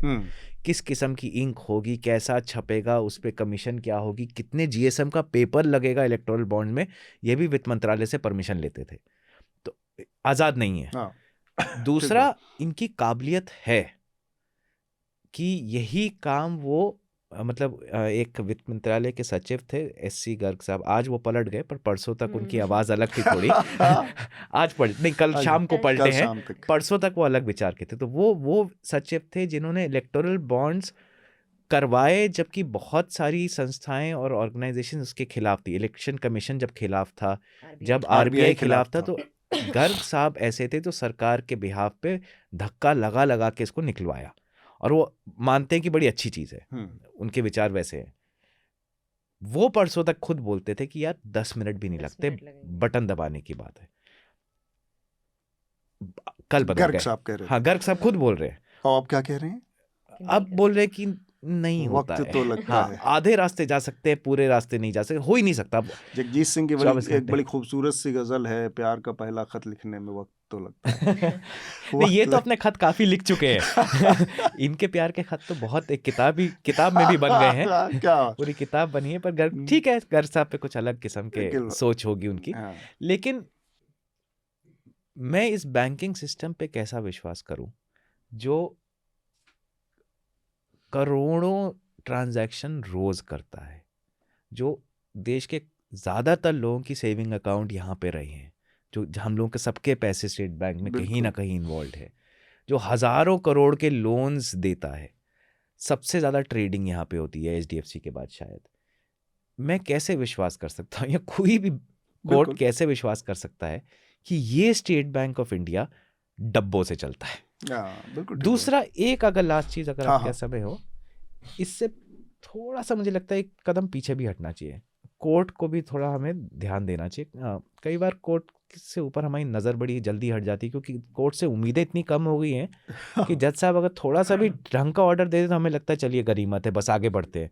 लेकिन अगर आप सीजेआई के कोर्ट पे जाएं, जिन्होंने ये ऑर्डर्स दिए, बहुत अच्छा ऑर्डर दिया कि हाँ ये अनकॉन्स्टिट्यूशनल है। मतलब हमने रिपोर्टर्स कलेक्टिव न्यूज़ लॉन्ड्री ने 6 साल पहले प्रूव किया था। उनको थोड़ा सो गए थे पर जगे, हम इसी में खुश हो गए कि कभी तो जगे। लेकिन ऑर्डर में था कि ये गलत है, और जिन्होंने पहले खरीदे थे इलेक्टोरल बॉन्ड्स वो सब डिस्क्लोज हो कि किसने खरीदा और किसको दिया। और उसमें कहते हुए इसलिए बोला गया, कोर्ट ने बोला इसलिए ज़रूरी है क्योंकि नागरिक को पता होना चाहिए किस कॉरपोरेट ने किस पार्टी को पैसा दिया, अकाउंटेबिलिटी बनती है। कोर्ट भी बड़ा आराम से रुक गया एक कदम आगे जाने से कि पहले जो ये हुआ वो तो आप साफ करिए कि भाई इलेक्टोरल बॉन्ड्स के रास्ते किसने किया, लेकिन ये नहीं बोला कि आगे से भी नहीं होगा, कि आगे से सारी पॉलिटिकल पार्टीज अपने अकाउंट्स में लिख के देंगी, डिटेल्स देंगी, कैश नहीं लेंगी, इलेक्शन कमीशन ऑडिट कराएगा। अभी इलेक्शन कमीशन का पावर नहीं होती कि किसी पॉलिटिकल पार्टी का ऑडिट करा सके। तो ये ऐसा होता है कि मैंने जो लिखा कि मैंने इतना कमाया, ऐसे कमाया, इनकम टैक्स मुझसे पूछता नहीं है, मैं बता देता हूँ बस इतना ही मिला, इसी से मिला, आप हिसाब रखिए, बाय बाय टाटा।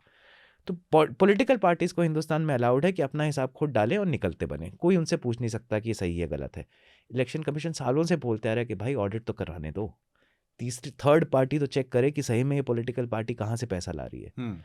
तो ये कोर्ट के पास ये चांस था कि जब आपने बोल दिया कि कॉरपोरेट्स का जो भी इन्फ्लुएंस है पॉलिटिकल पार्टीज पे वो डिस्क्लोज होना चाहिए, पता लगना चाहिए। तो एक कदम आप रेट्रोस्पेक्टिवली तो चले गए, बट फ्यूचरिस्टिकली ये कोर्ट रुक गया कि आगे से नहीं देखने की जरूरत।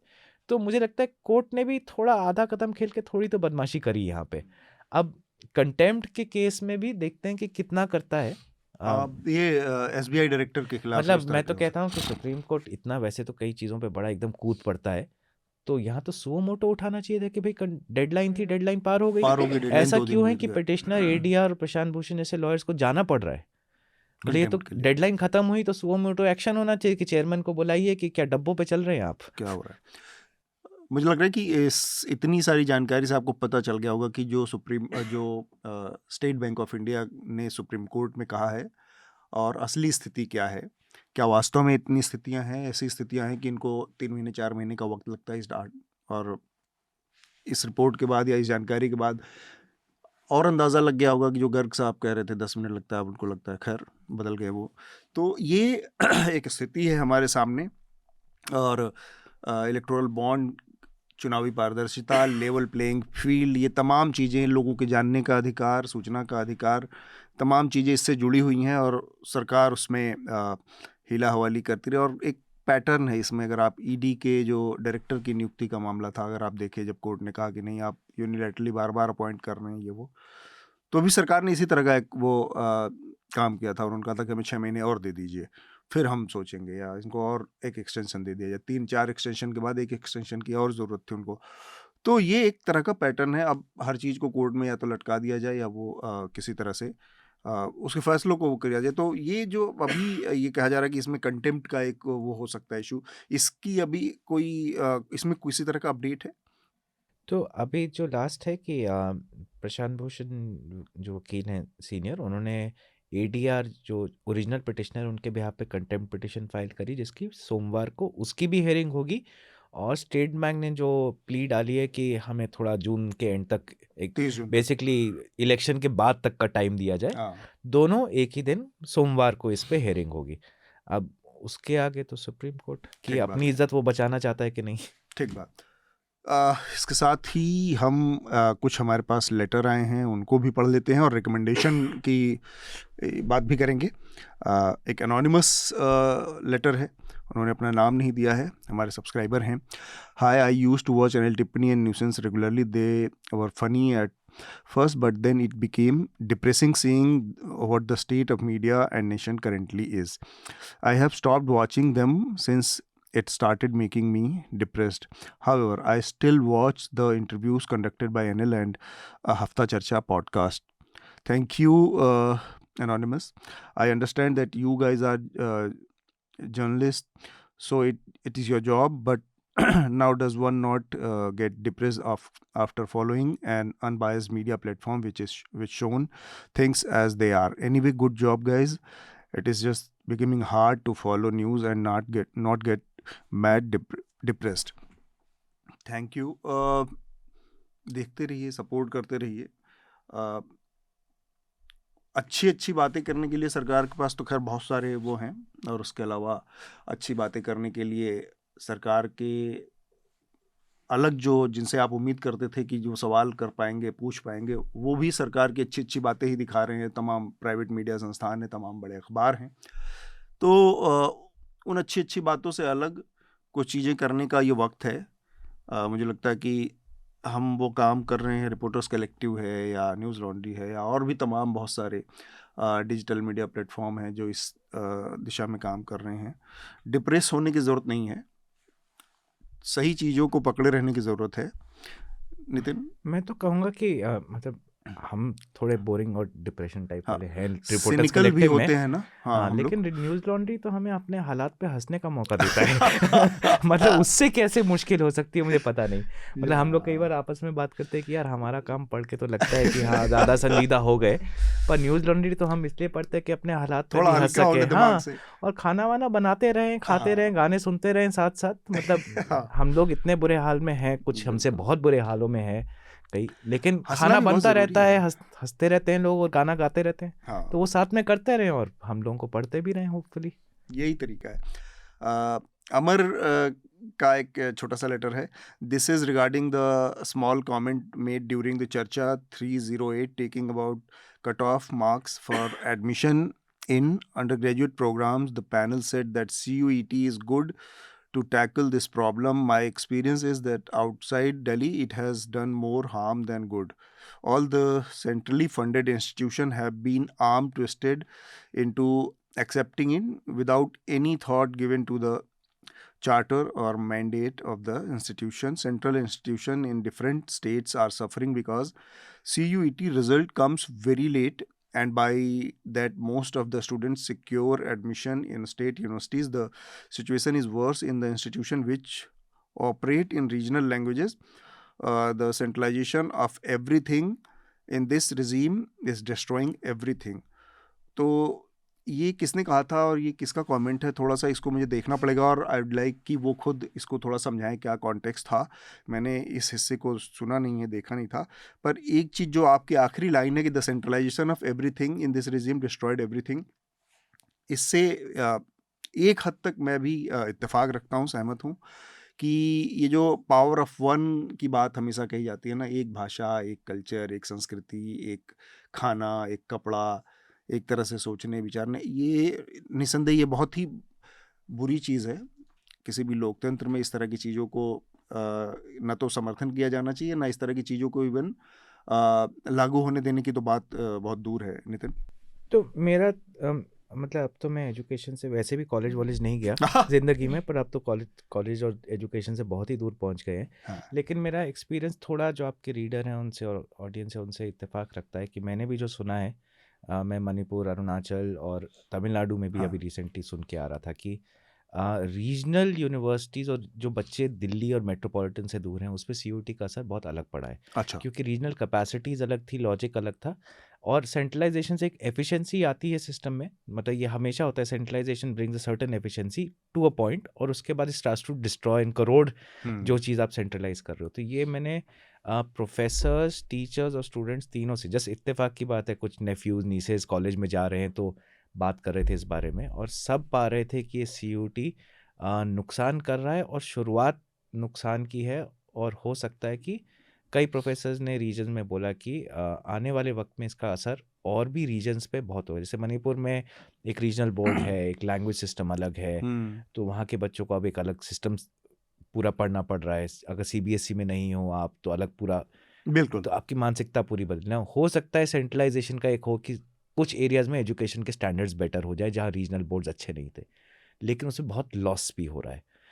तो ये मैंने सुना, but I am not an expert, तो आई स्टॉप एट दैट। ठीक बात। तपस्या, आप हाँ, इसको ये इशू तो मैंने भी कुछ ज़्यादा फॉलो नहीं किया है तो मैं जानती नहीं हूँ, बट वो होमोजेनाइजेशन और हर किसी चीज़ को एक ही मोल्ड में डालना वो मोस्टली हार्म करता है।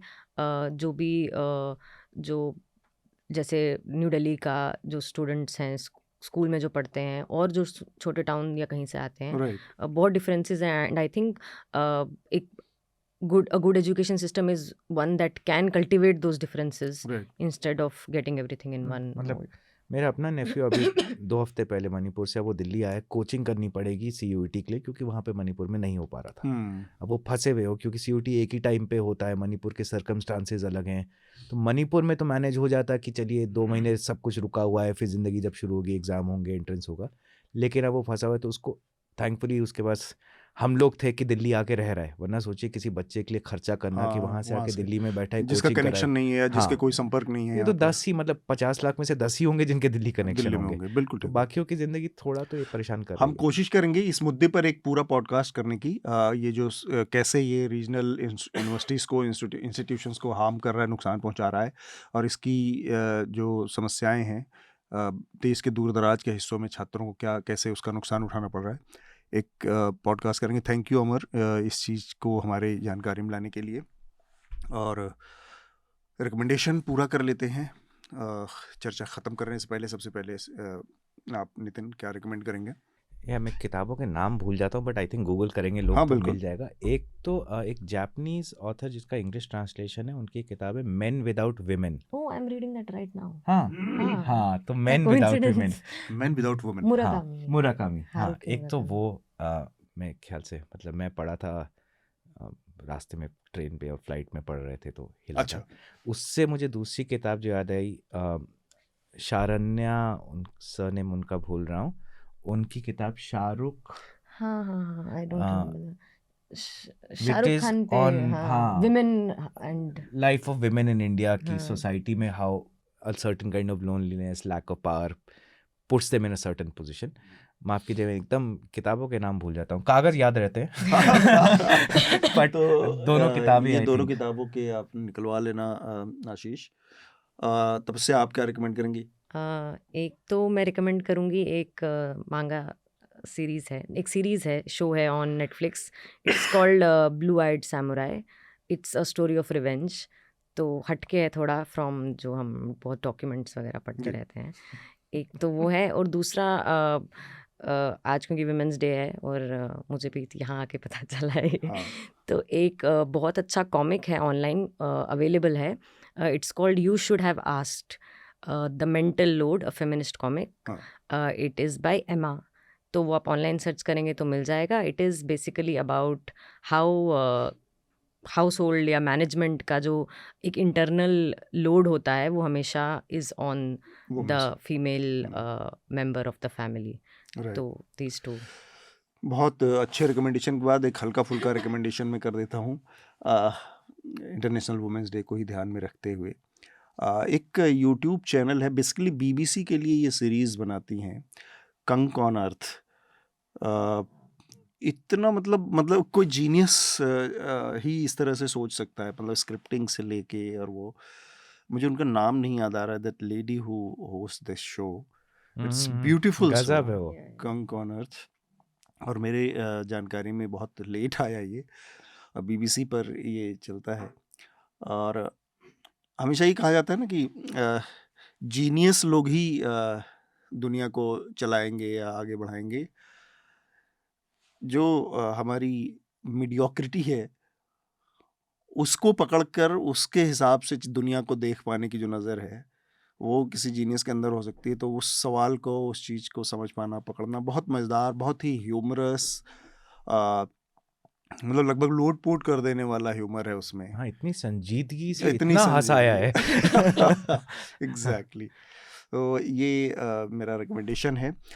इसके साथ ही हम आज की चर्चा को यहाँ पर रोकेंगे। तपस्या, नितिन और रवि, आप सब लोगों का हमसे जुड़ने के लिए बहुत बहुत शुक्रिया, धन्यवाद। शुक्रिया हमें बुलाने के लिए। आपको उन मीडिया संस्थानों को समर्थन देना होगा जो सरकारी विज्ञापनों पर निर्भर नहीं है। न्यूज लॉन्ड्री ऐसा ही मीडिया प्लेटफॉर्म है। हम किसी से विज्ञापन नहीं लेते। न्यूज लॉन्ड्री को सब्सक्राइब करने के लिए newslaundry.com/subscription पर जाएं और अपने मन मुताबिक राशि चुनें। न्यूज लॉन्ड्री को सब्सक्राइब करें और गर्व से कहें, मेरे खर्च पर आजाद हैं खबरें।